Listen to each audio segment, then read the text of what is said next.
Frasier also had a good roster of guest stars to stop by through the years. Can you talk about some of those? Some Can stand you out. help me? Well, everyone from Laura Linney at the end Right. to Marcia Mason. Well, what happened was, and I may call on you for some more names because Frasier had a lot of girlfriends. I mean, Mark Helgenberger and Laura Linney, and I'm now searching for names again. But there was a ton of really wonderful actors and actresses. What happened is, once Frasier became a respected commodity, it became the thing that it became a sitcom that actors didn't fear going on, particularly actors of some repute, and. So we were able to attract really, really great people over the years. Sometimes I found myself directing really, people, that I just couldn't believe that I was directing. I mean, in the case I mentioned Joan Plowright, but also in Frasier, Sir Derek Jacobi, or Patrick Stewart, or John Glenn, or Bill Gates. I'm telling Bill Gates what to do here. Patti LuPone. Patti LuPone. That was fun because Patty's an old friend of mine. I should say I knew her before she was a Vita, and it was fun having her on the show. And Marcia Mason, and what was fun with some of those. We had the luxury with Frasier, like I said, not only in the scenes being longer, but you felt like with these characters they didn't have to be just one shots. If you thought that there was something else that might go on and the actors were available, they go, sure, I'll come and do an arc of 5 or 6 episodes, and you could really just sort of explore things. And then when they ran their course, you let them run their course and you move off. And there's so many times in sitcoms when you go, oh, that character's working great, let's make them a regular. And so you make them a regular, and then 3 episodes later you go, well, I think that's as far as we could go with that. Now what do we do? And so it was nice to get in the position where actors know that they could sort of come in and do something. And in the case of Laura Linney, come in and do, maybe she did 4 total or something like that.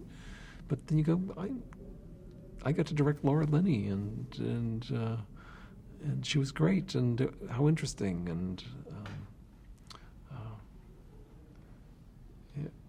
Robbie Coltrane, it's like, who would have thought my path would have crossed with him? It was fun. Now, I'm sure there's both no answer and a big answer to this, but with Frasier winning an unprecedented 5 Emmys in a row, why this show? What made that so incredible? You will force me to be immodest, but I think the level of writing and acting and just production quality on that show the first 5 years, especially 1 and 2, I don't think anybody could touch us. 3, 4, 5, maybe that was luck, luck of the draw. Maybe we were still coasting, riding the wave of our earlier success, but I don't think so, because you had to put up, 10 episodes or something. I can't remember how many you had to put up. So the Emmy people would remember better than I, but I particularly remember the second season when we put together the episodes that we had to submit. It was just one after another that I just want. I'm sorry, even if I did work on these are top-notch comedy television. And we would hear back afterwards from people who'd been on the Blue Ribbon committees that perhaps in a year that we were going, I don't know if we're going to win it this year. A couple of times we heard back from people who were in the Blue Ribbon committees going, there was no choice when you were in the room. There was just it was so clear. So I'm sure that's an answer that's probably offended several people. The relationships, 11 years, the relationships between the 3 men changed. How did they evolve over those 11 years? Well, part of the success of Frasier, I have to lay at John Mahoney's feet, because as it was originally conceived, this was a series about the relationship between Frasier and his father, and the brother was a satellite character, and it was going to be about the relationship of these 2 men to each other in their lives.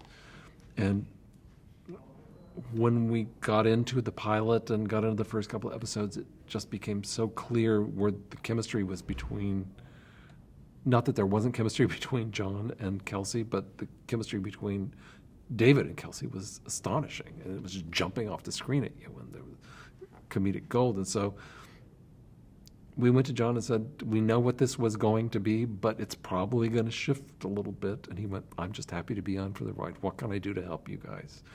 Which is astonishingly delightful to hear from an actor. So that was the first way it changed.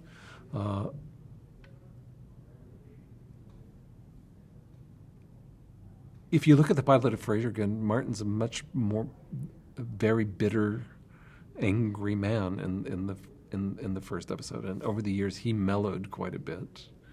I'm not sure how Frasier and Niles' relationship changed. That was always just constantly at each other and loving each other and hating each other and annoyed with each other, and it sort of was from the beginning to the end. But there was a sense of, between Frasier and his father, of growing acceptance and of maturing into a responsible family man, in the sense of being responsible for his family, which I never felt at the beginning. I want to set out for a new life for myself, and my family's an annoyance and getting in the way, and that certainly fell away towards the end. Talk about the decision not to air or not to show Niles' wife Maris on screen. Well, that was Smarty Pants us. We thought, oh, you know what we're going to do? He's going to talk about Maris, and just when America starts thinking, oh, it's just like Vera on Cheers, then we're going to show her. And so we thought, won't we be clever and fool everybody, and won't they be sorry for criticizing us for copying that convention from Cheers and Pete and Gladys before it? Then what happened is we started describing her, and we started getting such laughs. Then the first few episodes, the descriptions of her got weirder and weirder until we finally realized, oh, there's no actress that could fit the description of this character. It's only going to be a disappointment if we finally see her. And so we just forgot about it and ended up not showing her at all. Frasier was also known for not just being a smart show, but for being one of the smartest looking shows on the air. Mm-hmm. Great sets, very specific looks. Mm-hmm. Could you talk about where those inspirations came from? Well, Roy Christopher was the set designer who had also done Wings and I think did a lot of the Academy Awards. I'm not sure if he ever did the Emmys, but he's just an insanely talented scenic artist, and in recent years has gone on to design several of my theater productions. The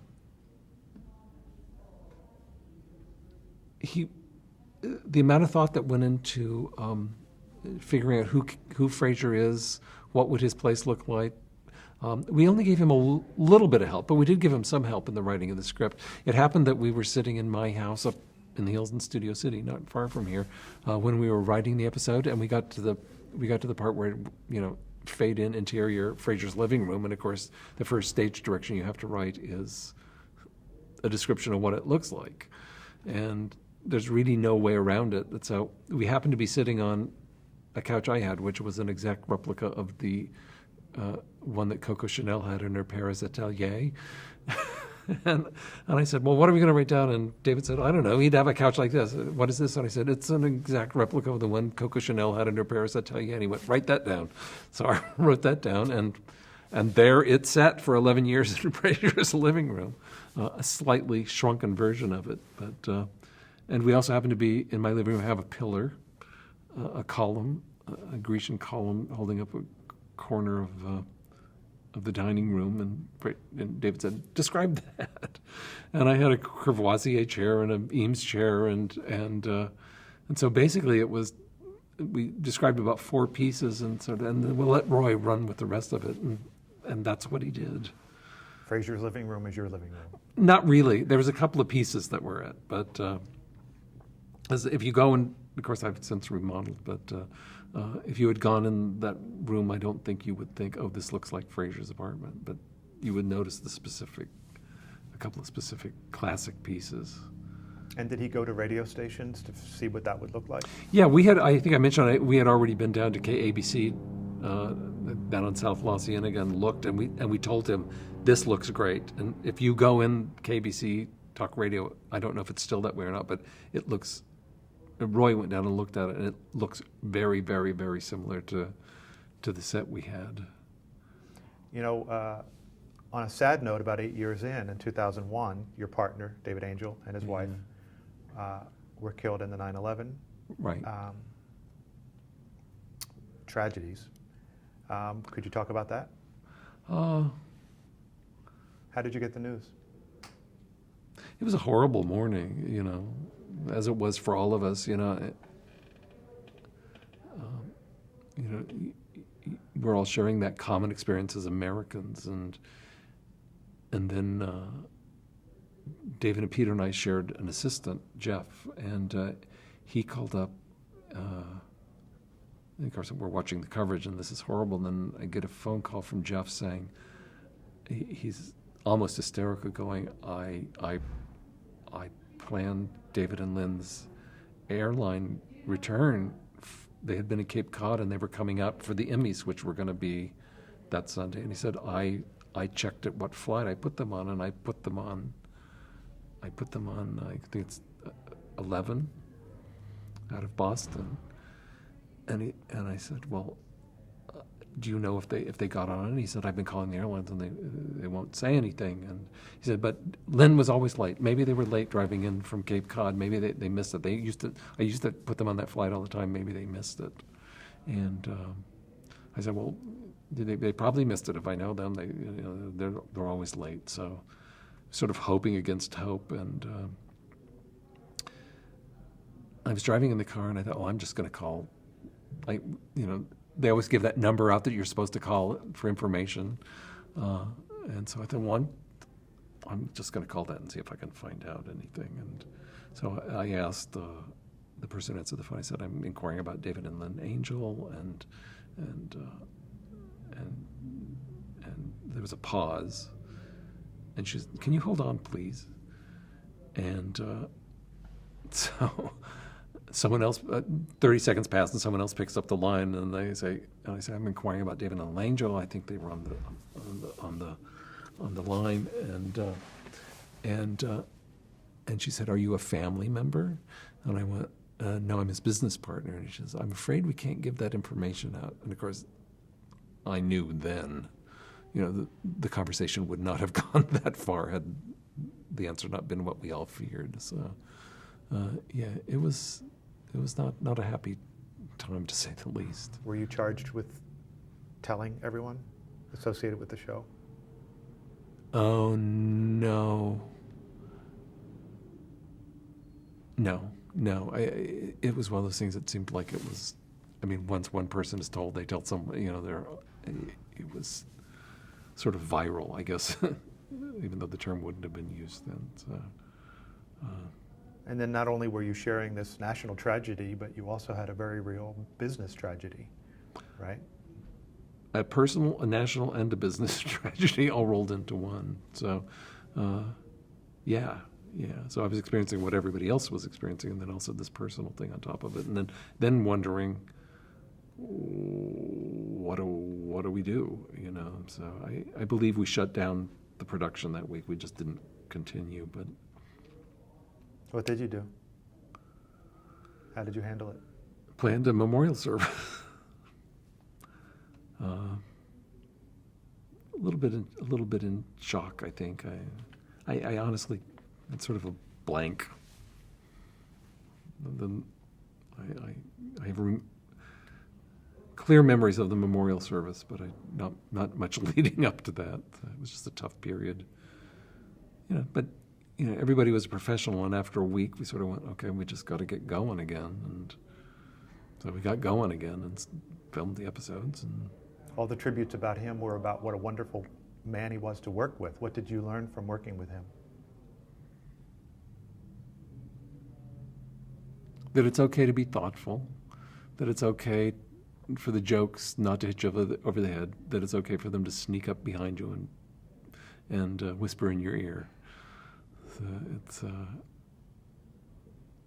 and he was also great. He was also good about taking the high road and with jokes, and also about not taking the easy way out and being a boss. Sometimes being a boss, it means you have to do things the hard way, or you can do them the easy way. And if the hard way was the right way, David would be the one that would insist that we take that route, no matter how much we didn't want to do it. So, Do you think that's his contribution to television overall? well, and also just an incredible amount of really great work. Yeah. Other than the personal sadness, did you see it affect the show, the loss of David?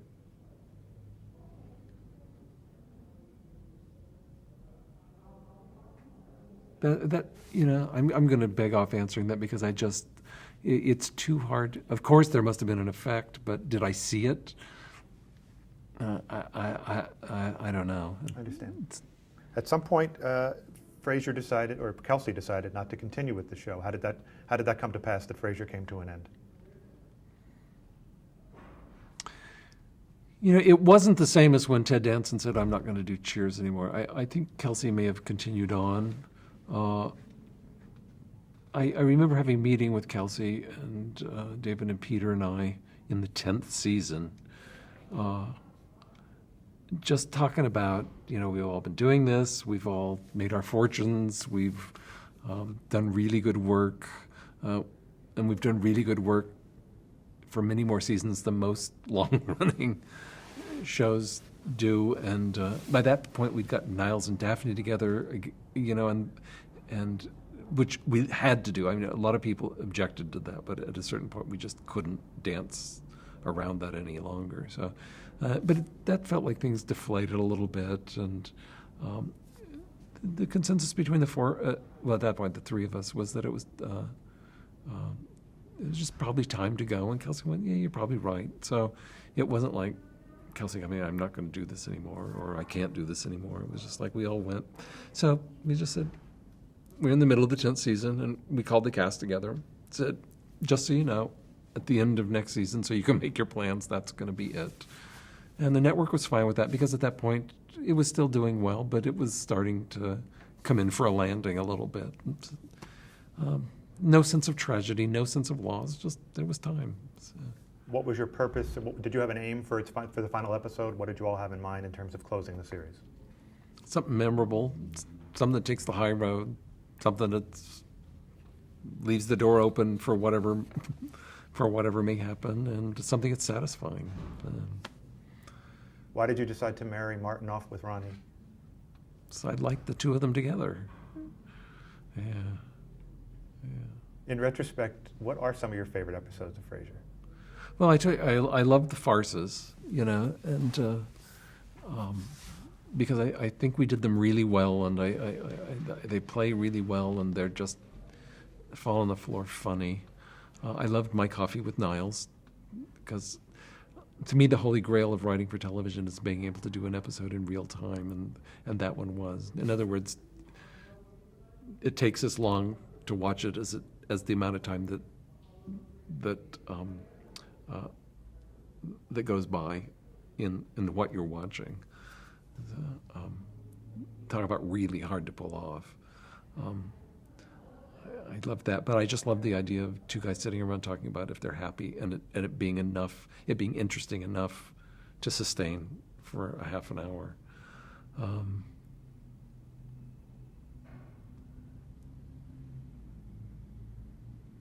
There are those would be my favorites. I think, of course, the pilot I love. Then there's just scattered all the way throughout, just little episodes that I just love. There was one where I can't remember what led up to it, but it was Niles thought Maris was having an affair with her fencing instructor, and it ended up in a scene where no three people in the room spoke the same language, so it was constantly having to be translated from German to English to French, from French to English, and there was just something about the way it was constructed that just amused the heck out of me. So, but there was a lot. What was the final night like?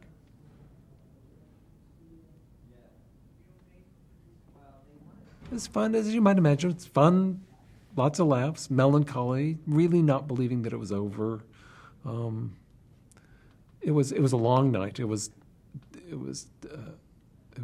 2 episodes that I think we filmed in one night. So I could be mistaken on that. I can't remember, but it was just a sense of a job well done and a time to leave it behind. There was I don't think anybody had any regrets. I don't think it was any unfinished business. It was just a fond farewell. In retrospect, what do you think is the key to your success writing with Peter Casey? Oh, that he was able to put up with my insanity for all those years. So, I totally credit him. Because I could be bossy, I could be insistent, I could be annoying, and he was the one who put up with it. So, on top of that, I think there's a bit of yin and yang going. We're sort of. I'm 13 hours older than he is, so there's a little bit of being the exact opposite of the horoscope. But then there's parts of us, because we're both born in June, that we're very much alike. So I can't believe I'm saying that, because I don't believe any of that stuff. But I use it as an example of to illustrate. Do you still have a relationship, a professional relationship with Peter? Is Grub Street still around? No. I mean, I think it exists as a place to clear the checks or something around those arcane accounting things. But no, we don't have a production company, or we're not doing anything new. And I only work in the theater now, pretty much. Right. Your life is about directing theater. Yeah, just have a blast at it. And I think Peter's very happy just raising his kids and getting them off to college and playing golf. So. You seem to have concluded that your time in television came at the right time. Is television different today than it was when you started? Well, yes. I was fortunate enough to have lived through the time of, at least at NBC, of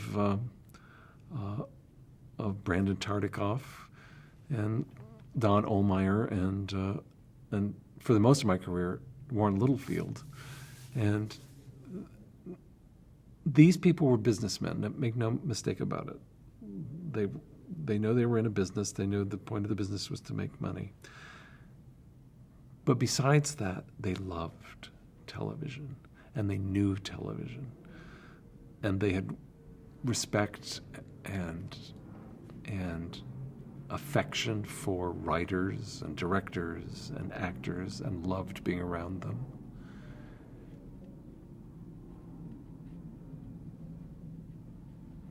And now it's MBAs. It's businessmen that are running things who, as far as I can discern, basically have no affection for anything other than the bottom line. And it's sad. It's sad to see that happen.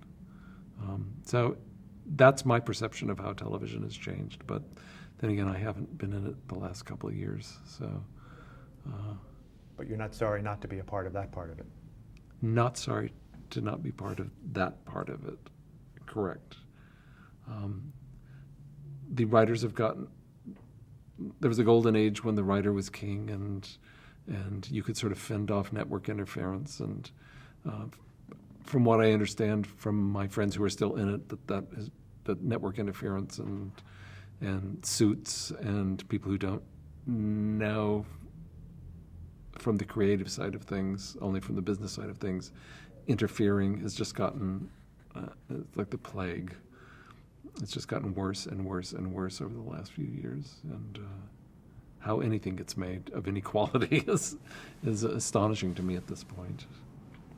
In conclusion, do you have what you consider your biggest accomplishment, proudest accomplishment, maybe biggest regret? Well, my proudest accomplishment professionally is obviously Frasier. I mean, it's. I recently gave a a lecture on a cruise where I showed the pilot and I talked a lot about how it was made. And, this is a show that, although it's still on the air all the time, we haven't made a new episode in 7 years. And it was so heartwarming to see a room full of 400 people just still laughing at it and loving it and showing their affection for it and the questions that they asked. It was biggest regret that I didn't direct the pilot. Had you thought about it? I thought about it and I didn't think that I was ready, but I directed like 20 episodes of Wings by that time, but I thought, oh, I can't direct the pilot, and I wish that I had. Not that it didn't turn out beautifully with Mr. Burroughs doing it, but I wish that I had done it myself. How do you want to be remembered? I don't know, that I tread lightly in the world and I left a few laughs behind me. And do you have advice for those who are going to be treading the same path? The next generation?